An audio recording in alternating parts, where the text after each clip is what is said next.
And that's how you clear a room. Hey viewers, ladies and gentlemen, MG42s and amphibious assault vehicles. If you know that reference to a YouTuber that I watch very oftenly, go ahead and hit that subscribe button. As you can see, what I did there is clear a room. Maybe not in the best way that it is for special operations, but it is something.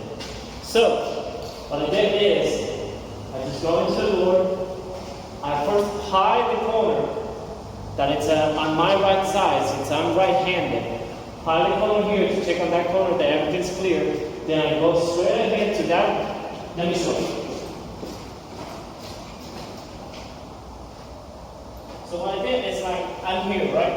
So when I'm going into a room, I have to make sure that my right corner, since I'm right-handed, and this is my weak side, my strong side, I'm able to view all of this room with my right hand and having my weapon ready to fire. Okay, so I just go and hide the corner over here on the left, and I just go straight ahead, bam, bam, bam, bam, bam, bam. Get what I'm saying? One more time.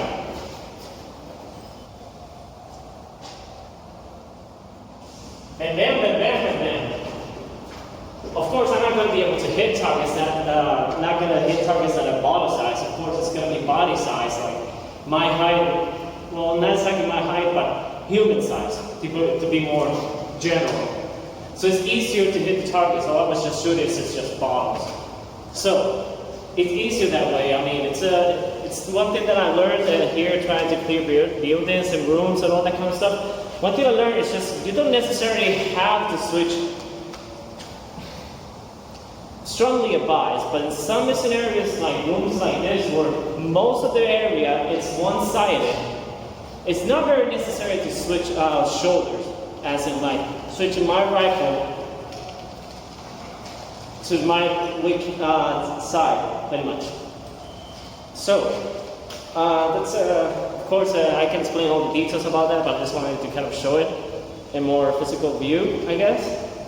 So yeah, that's something that can help out with other airsofters. Maybe it can be applied to real life scenarios like military law enforcement, but that's just my guess. Don't quote on me on that. So yeah, of course, having 80s gear and all this kind of stuff that makes a whole lot of noise is not going to make it easier. But a few things that you have to be aware before entering a room: always hide the corners. Go into the room. This is the door, right? So I go from my right side, since I'm right-handed. I just go check on the right side, and I go slowly behind the corner. Get what I'm saying? So for that, it's easier to just do that. It doesn't expose you. It's just going into the room guns blazing. So you don't get too exposed. I'm taking this hat off. Sorry about that. It's kind of hot. So yeah, another tip: be aware of your shadows. Sometimes the way that the sun is showing you, it can expose your shadow and give away your position.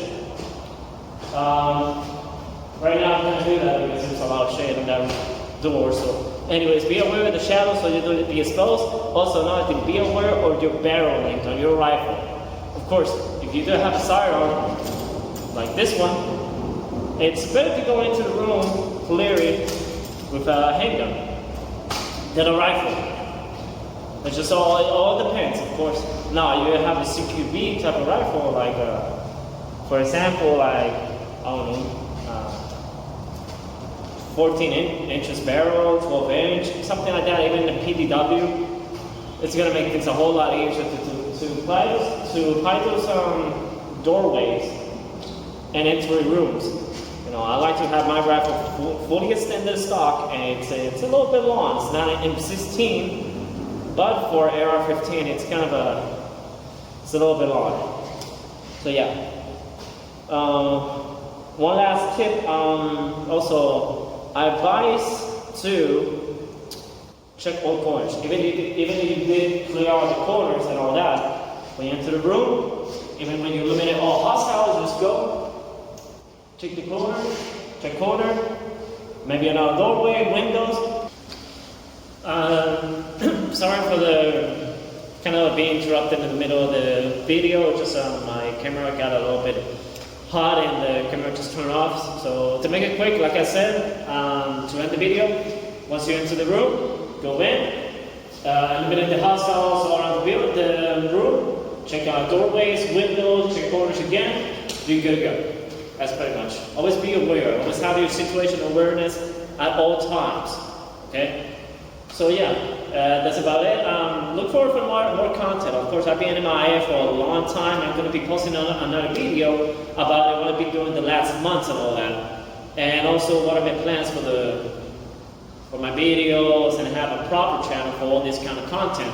And have equipment, cameras, you know, the whole thing, pretty much. So yeah. That's about it. Leave your comments, like the video, hit the subscribe button, and I got nothing else for you. Actually, one last thing. If you go into Airsoft, don't be going all about gear. Just concentrate on getting a good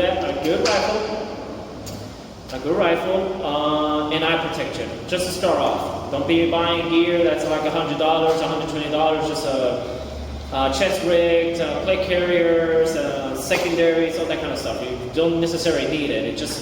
It's only addition that will make to make it a little bit more enjoyable and convenient for you. So just check your budget. Don't be getting yourself broke, all that kind of stuff. Just be aware of it, plan it accordingly, and try not to spend all your money on a hobby that you're barely starting. You know, just take it easy. And that's about it. Take care, guys.